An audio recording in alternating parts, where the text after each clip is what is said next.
រឿងក្មេងកំព្រាមានបរាពណ៌ម៉ែម្នាក់ប្រកបរបរច្រឡោអំបោសបរៈនៅ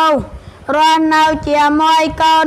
ប្រុសម្នាក់និងក្មួយកំព្រាម្នាក់កូនប្រុសរបស់គាត់ឈ្មោះនិនឯក្មួយប្រុសឈ្មោះគំនិតរាល់ថ្ងៃពេលនោះពេលបរោះនៅលាយ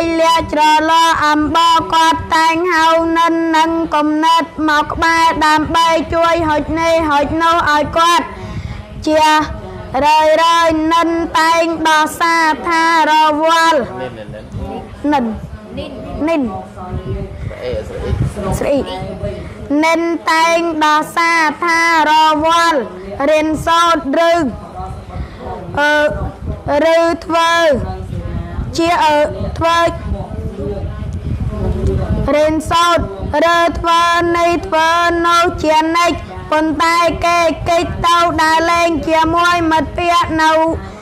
ទៅវិញឪពុកនិនឮថាកូនជាប់រវល់ក៏មិនហៅរកទេឯគំនិតវិញឆ្លៀតពេលទំនេរពីការរៀនសូត្រគេតែងជួយឪពុកមាហើយបានយល់ច្បាស់ពីរបមន្តក្នុងការលាយលក្ខនិងរបៀបច្រ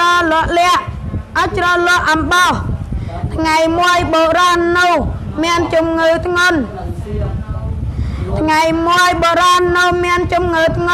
ហើយ